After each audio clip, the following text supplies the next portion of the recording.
Hey there friends, my name is Melissa Mortensen and I have a blog and a business called Polka Dot Chair. I am a sewing and quilt pattern designer, and I am excited today to share something with you that a lot of people have requested. I know a lot of you guys that follow me are experienced quilters or confident beginner quilters, but a lot of you guys are coming on to our channel and to my website because you want to learn how to quilt. And some of the really basic kind of quilt 101 steps of quilting, a lot are skipped over just because, if I wrote a blog post that had everything from start to finish, it would be a book. It would be the longest blog post ever. You guys would lose your attention span by the time you got to the end. So what I've done is I'm going to break up and share a few videos with some really just simple, basic quilting techniques so that you don't have to be embarrassed to ask. I mean, everyone had to learn somewhere. So today I am going to share a quick video.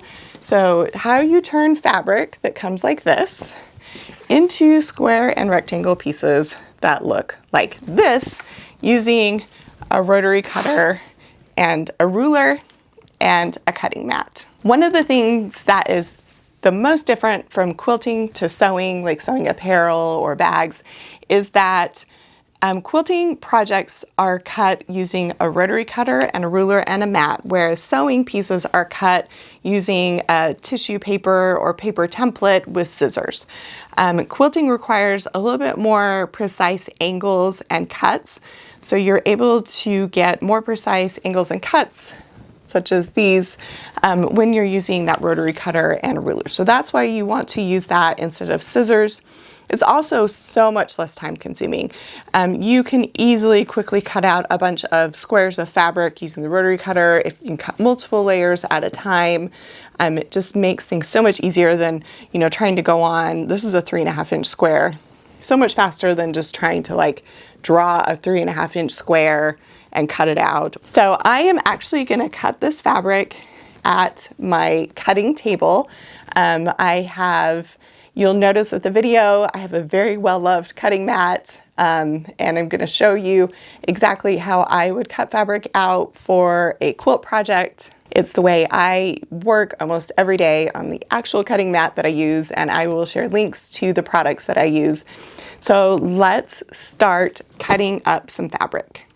Let's chat about what you need to cut fabric for quilting with a ruler and a rotary cutter and a cutting mat. So a few supplies. One is you need a cutting ruler. These are heavy plastic that's not just, it's specific for using with a rotary blade. It's thicker. I guess I could turn it so it's right side up. With numbered markings.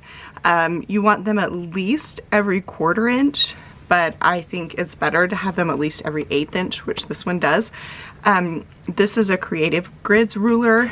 I like it because it has, I don't know if you can see that, but it has a texture on the back that keeps it from sliding around a lot. If you don't have this ruler, maybe you have a ruler that you purchased somewhere else. This is a really popular one. I have bought, let's see if I can get this to focus, these little grippies, and I've put them on my ruler at 6 different points, and those will kind of help to give you a little bit of grip too. These actually, I probably need to be replaced. I think that they've kind of lost some of their grip. There's also ones that look like sandpaper that you can get. I don't believe I have a ruler that looks like that. So the next thing you need after rulers, you need a rotary cutter. There are quite a few on the market. I think every quilter just has their favorite. So my favorite is probably not somebody else's favorite, but personally I like this Olfa retractable one. I just feel like it has a little bit of extra safety, and I tend to be a little bit clumsy if you are worried about your hand holding this down. Like if you have arthritis, I do have arthritis, but this doesn't bother my hands. It does have a little thing that you can click and keep it out, but I prefer the retractable. I just think it's safer. But that's just my opinion. The other thing you need is a cutting mat. There are a lot of great cutting mats on the market. This one's also Creative Grids. To be honest, I mostly picked it because the blue color looks good on camera. The green that you see in a lot of stores, or white, I had a hard time color balancing my pictures. But I do really enjoy this mat. If you're in the market for a mat, Fiskars also makes a great mat that you can pick up like at Walmart and a lot of other kind of big box stores. So I have done a couple of things to this fabric. First, I have not washed it. I'm trying to keep this glare. Sorry, the ruler, I know it picks up glare, but there's just not a good way around it with the lighting. So I have not pre-washed my fabric. That is very personal. Also, as I understand, can be a very controversial subject for a lot of quilters. So totally up to you. I don't pre-wash. I kind of like it when my quilts get washed and they shrink, because the batting and the quilting cotton will shrink at different rates and it gives it a really nice crinkly texture if you dry it. If you want to wash it, there's nothing wrong with washing it. You line dry and make sure you press. It's a lot more pressing. I usually just like to get right to the project. One thing I have done to this fabric is I have starched it. So I use this starch. If you don't like the aerosol, then you can get faultless starch in a pump.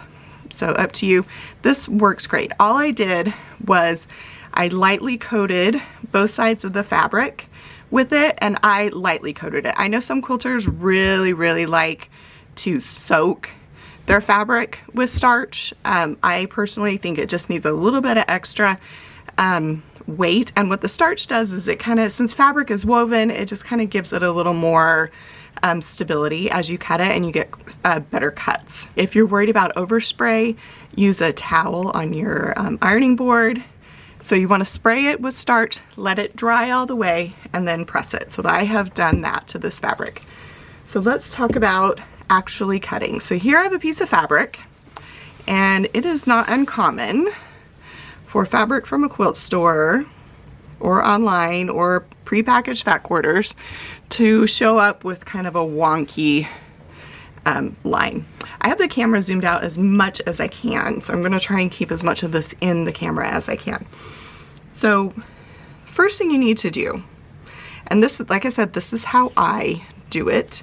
Somebody else may do it differently. I like to start by first squaring up this end. So what I'll do is, I know the fold is in the fabric down here at the bottom, so I'll move that up. Now I realize that my selvages are the selvages are this part of the fabric. It's the part that has like the words and all the little kind of pin pricks that they use to pull it around. I know these aren't perfectly even, but I'm not super worried about that, because if it's like a teensy bit off straight of grain, it doesn't bother me. All right, so I'm gonna line this up so that this fold is even with one of the lines on my mat. I feel like I need to move that up even more. So I'm going to cut it down here, but I'll just show you. So I've lined up the fold with one of the lines on the mat. And then the other supply that I absolutely recommend you getting if you are new, even if you are experienced, is a cut glove. I purchased this one at the craft store. You can also buy cut gloves at kitchen stores. So the same thing that you could use, that you would use with cooking with knife skills, you can use. But what this does is it protects your non-cutting hand so that if you slip, you don't get a cut. And I have cut my finger from here to there. It was one of the most painful things I have ever experienced. So definitely recommend a cut glove. A small investment that I believe is really worth the money. Okay, so this goes on my non-cutting hand. And I'm just gonna find a mark on this side.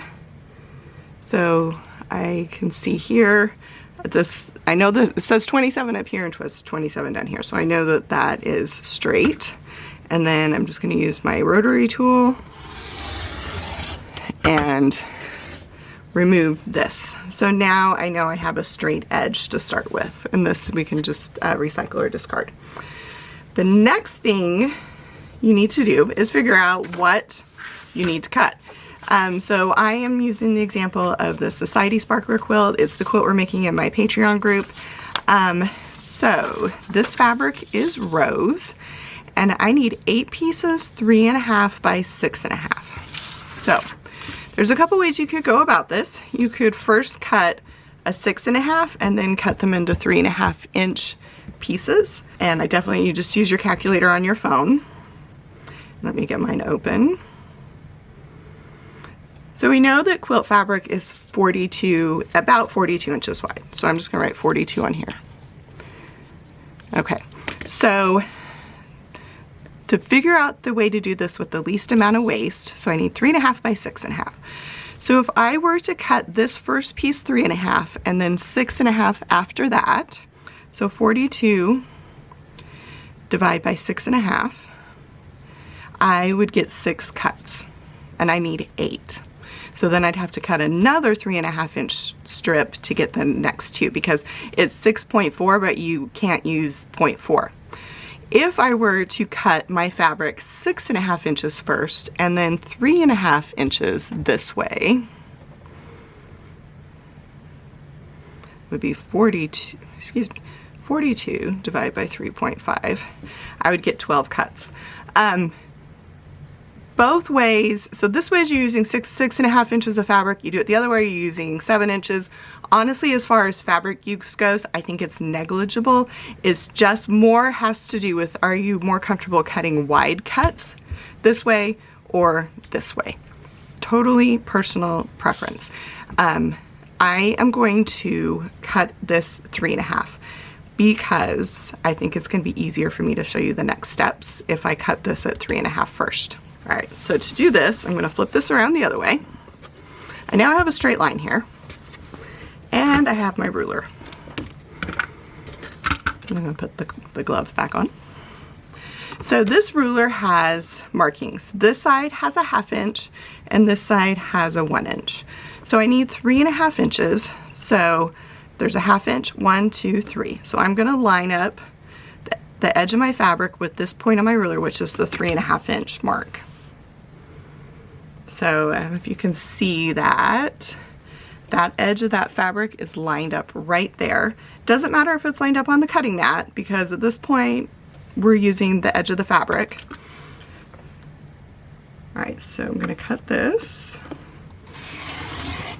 All right, then I can move this extra out of the way.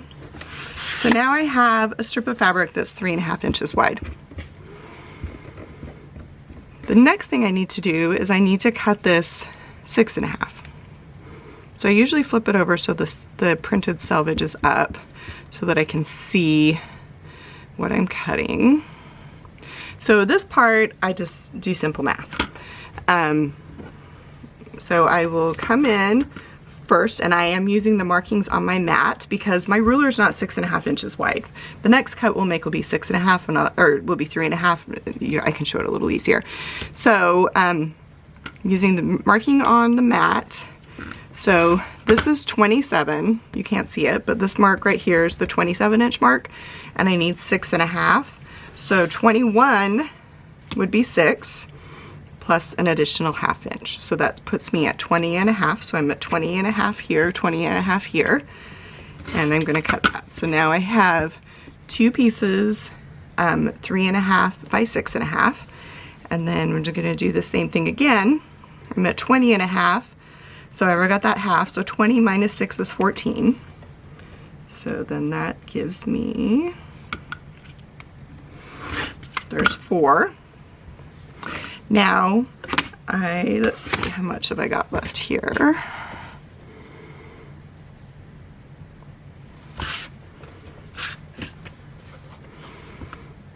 So I've got 7 something, a little over 7. So I can do one more cut at 6.5. So 23 minus 6 is 17. Plus an extra 1/2. I honestly, if you do math in your head, I think it's easier to go to the whole numbers first and then add the halves. So that would be 6.5, and I do mess up all the time. So then we have a couple extra pieces for recycling, and then we've got our pieces. So here I have 6 pieces, 3.5 by 6.5. I need 8, so I'll have to cut a second 3.5 inch wide strip from this piece of fabric. So the other thing I want to show you is how to cut twice on the I want to show you how to cut twice on the ruler. And cut. Move this aside. Then, first thing, I'm going to flip it over, and using my mat and my ruler, I'm going to square that off. So I know that this is a right angle. This is squared up. Now I can use my ruler again because my ruler's 4.5 inches wide and I need a 3.5 inch cut. So then I can just use this mark, so 3.5 here. So I can just, this makes it super fast to cut.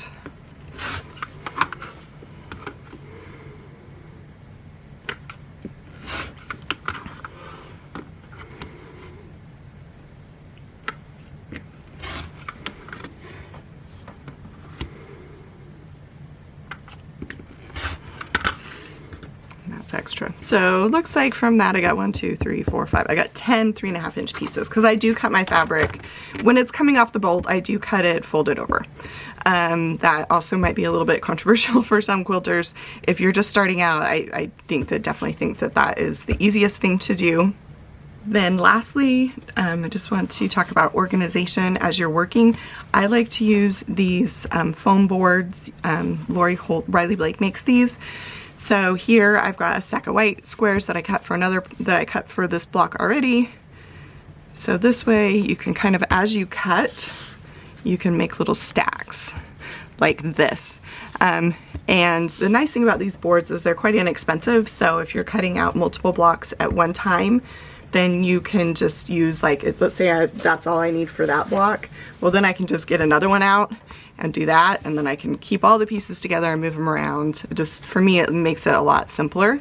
I hope I was able to cover the basics of cutting out your fabric. If you have questions, please leave them in the comments. I am more than happy to answer them. This was my first Quilt 101 video. If you guys have other questions about quilting, I would love to include them in a future video, so just leave them in the comment section and I will work on getting videos made for those topics as well.